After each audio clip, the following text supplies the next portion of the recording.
Hey y'all, welcome back to the channel. Baseball has a boredom problem, according to this new article from Business Week. The original tweet that this article was attached to says, robot umps, larger bases, letting batters steal first.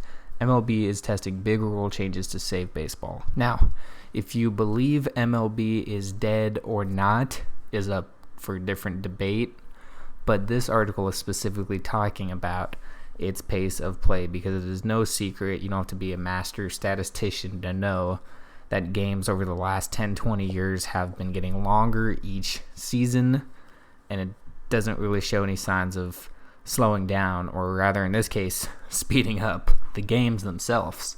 So this article goes in depth a lot about kind of just prefacing how this all came to be with COVID affecting the independent leagues, specifically the Atlantic League, and how MLB is going to be using that to test out certain things. For example, they were moving the mound a foot. This was, I'm not sure when they did this. I think it was last year, but they're thinking about, they did move it to 61 feet 6 inches, which is interesting. I'm not an expert on any part of actually playing baseball. I'm just a guy who watches a lot of games.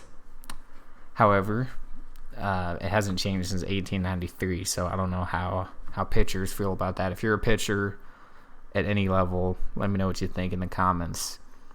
So there's that, and this is, as I was mentioning, that Rob Manfred is slowly, ironically, trying to fix the pace of play in the past couple seasons, those mound visit limits, as well as the amount of outs a pitcher needs before they can get removed from a game. You can see right here, over the past half century, the average length of a game has risen from about 2.5 hours to 3 hours and 11 minutes. And the number of balls in play has dwindled significantly. We all know this. We've seen guys like Joey Gallo, Aaron Judge, Stanton, etc. striking out like there's no tomorrow. These were some interesting charts, certainly, that I saw down here. Average minutes per 9-inning game. There's actually a little bit of a dip, it seems, what that would have been about in 2000. A little bit of a dip, and then it shot up, and then kind of plateaued, and then shot up a lot, and now it's just really shooting up. Strikeouts, exponential increase. Home runs per game took a dip kind of late 80s and the 90s, and then steroids, and then post steroids, now everyone's just going with this approach of strike out a ton and hit the ball hard. Doubles per game kind of in this inverse parabola thing here, right? Kind of going like that. And then triples, I mean, if you see a triple in a game, like, go buy a lottery ticket, that's kind of what it is these days. So then it goes on to talk about kind of how the overall play has changed, the play style that is, and, they're looking at other sports, Then it goes into how MLB is taking on a lot of debt after COVID, and they, of course, don't want to do this. They don't want to put these changes into MLB immediately. They got to get a good sample size. So now we're talking about how those changes came to be. A little more context here for the independent league. Maximum salary of $3,000 a month for 4 seasons, which is interesting. But that is because a lot of these players are on the higher end in terms of where people typically start in MLB. If you're like a top tier guy in the minor leagues, you might start anywhere from like 18 to 21 years old in the majors, and then if you're like a little below that, you might start at 22 to 23, but that's usually the goal with someone you want as a long-term player, is someone who starts young, but that's for a different video. And then here is the interesting part. They're using this device called a TrackMan, which is essentially the little thing you see on TV, the gray square that tracks where the ball is. They put it in a ton of stadiums all around the world to try and really perfect that strike zone.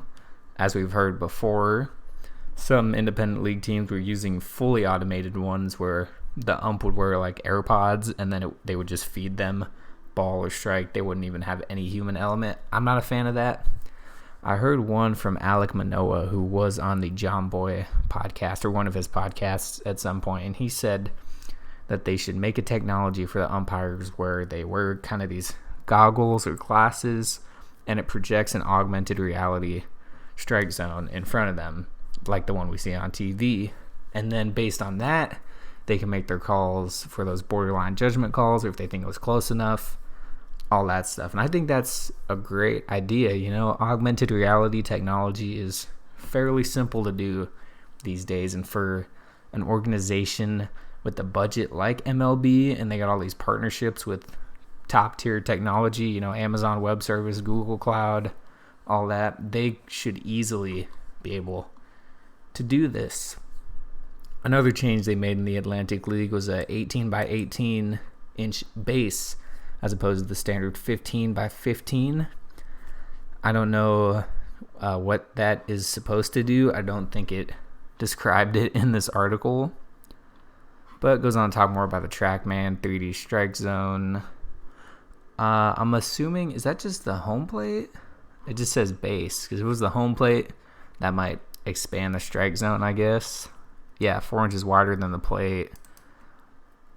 I'm not too sure what that whole thing is about. I know there are concerns about people getting injured running around first in that based on the size of the bases. But like I said, I'm not nearly an expert on all that, so goes on to talk about even more of that. And it's really, oh yeah, this was another interesting point. MLB originally wanted to move it back by 2 feet and do it in 2019.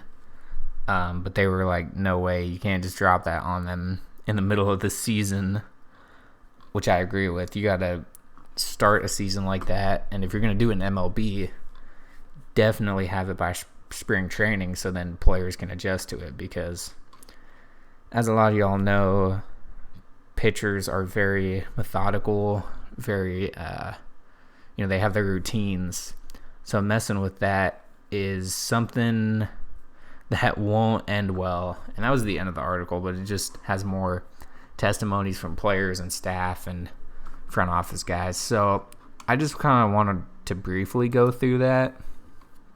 But this is pretty much the crux of the article right here. Minutes are upward, strikeouts are way up, home runs are pretty sharply up, doubles per game is way down after it looks like maybe somewhere 2010, 2015-ish or something. It was coming back up, but it's way down. And then triples, and the whole time I've been watching baseball, has really never been up, so now it's sharply dropping. And it's just, that's a crazy increase. Games should not be longer than 3 hours. I know there have been a lot of criticisms in the postseason how they're not doing the runner on second, but I don't think it matters. If you're getting into extras, you're just asking for it anyway. I don't know what the consensus from players has been, but that's a whole different situation. So with all that being said, I'm going to link this article below. Let me know y'all's thoughts on it. And one more thing as well before I conclude, I wanted to shout out my podcast. If you haven't heard, I do have a podcast. I post it on YouTube as well as Anchor.fm, which automatically puts it on Spotify, Apple Podcasts. It's just the TXRF podcast.